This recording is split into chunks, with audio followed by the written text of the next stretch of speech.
தற்போதைய அண்மை செய்தி. சினிமா பைனான்சியர் மீது சென்னை உயர்நீதிமன்றத்தில் உத்தரவானது பிறப்பிக்கப்பட்டிருக்கிறது. பொய் வழக்கு தொடர்ந்ததாக கூறி தனக்கு எதிராக தாக்கல் செய்யப்பட்டுள்ள வழக்கை ரத்து செய்ய வேண்டும் என நடிகர் தனுஷின் தந்தை சென்னை உயர்நீதிமன்றத்தில் மனு தாக்கல் செய்திருக்கிறார். சினிமா பைனான்சியர் இதற்கு பதிலளிக்க வேண்டும் என சென்னை உயர்நீதிமன்றம் உத்தரவை பிறப்பித்திருக்கிறது. இது தொடர்பான அண்மை செய்தியை நாம் பார்த்து கொண்டிருக்கிறோம். இது குறித்தான கூடுதல் தகவல்களை தருவதற்காக நமது தலைமை செய்தியாளர் சிவா இணைப்பில் இருக்கிறார். சிவா வணக்கம், உங்க விரிவான தகவல்களை சொல்லுங்க. ராதிகா, பொய் வழக்கு தொடர்ந்ததாக கூறி தனக்கு எதிராக தாக்கல் செய்யப்பட்டுள்ள வழக்கை ரத்து செய்ய வேண்டும் என நடிகர் தனுஷினுடைய தந்தை கஸ்தூரி ராஜா தாக்கல் செய்த மனுவுக்கு பதிலளிக்கும்படி சினிமா பைனான்சியர் ககன் போத்ராவுக்கு சென்னை உயர்நீதிமன்றம் ஒரு உத்தரவை பிறப்பித்திருக்கிறது. மறைந்த சினிமா பைனான்சியர் முகுந்த் சந்த் போத்ராவிடம் நடிகர் தனுஷினுடைய தந்தையும் இயக்குநருமான கஸ்தூரி ராஜா கடந்த 2012ஆம் ஆண்டு 65 லட்சம் ரூபாய் கடன் பெற்றிருந்திருக்கிறார். இந்த கடனை திருப்பி செலுத்தக்கூடிய வகையில அளித்த காசோலைகள் வங்கியில் பணம் இல்லாமல் திரும்பி வந்ததாக கூறி இயக்குனர் கஸ்தூரி ராஜாவுக்கு எதிராக முகுந்த் சந்த் போத்ரா காசோலை மோசடி வழக்கு தாக்கல் செய்தார்.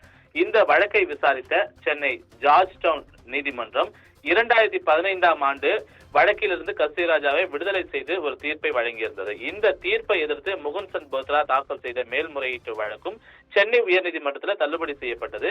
இதனை அடுத்து கடன் பெறும்போது அளித்த வெற்று காசோலையை தவறாக பயன்படுத்தியதாக முகுந்த் சந்த் போத்ராவுக்கு எதிராக இயக்குனர் கஸ்தூரி ராஜா ஜார்ஜ் டவுன் நீதிமன்றத்தில் தனிநபர் வழக்கை தாக்கல் செய்தார். இந்த வழக்கை எதிர்த்து தாக்கல் செய்யப்பட்ட மனுவை விசாரித்த உயர்நீதிமன்றம் முகுந்த் சந்த் போத்ராவுக்கு எதிரான வழக்கை ரத்து செய்து ஒரு உத்தரவை பிறப்பித்திருந்தது. இதன் தொடர்ச்சியாக தங்களுக்கு எதிராக பொய் வழக்கு தொடர்ந்து மன உளைச்சலை ஏற்படுத்தியதாக குற்றம் சாட்டி இயக்குனர் கஸ்தூரி ராஜாவுக்கு எதிராக முகுந்த் சந்த் போத்ராவினுடைய மகன் ககன் போத்ரா ஜார்ஜ் டவுன் நீதிமன்றத்தில் ஒரு வழக்கை தாக்கல் செய்திருந்தார்.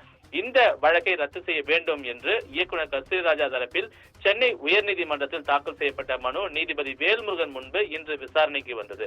அப்போது இயக்குனர் கஸ்தூரி ராஜா தரப்பில் ஆஜரான வழக்கறிஞர் காஜா மொய்தீன் கிஸ்தி பொய் வழக்கு தாக்கல் செய்ததாக கூறி தொடரப்பட்டுள்ள இந்த வழக்கு விசாரணைக்கு உகந்தது அல்ல என்றும் நீதிமன்ற நடவடிக்கையை தவறாக பயன்படுத்தும் வகையில் இந்த வழக்கு தொடரப்பட்டுள்ளதாகவும் அவர் வாதத்தை முன்வைத்திருந்தார்.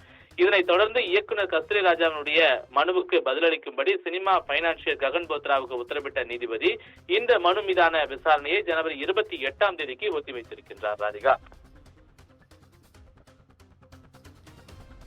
உங்க விரிவான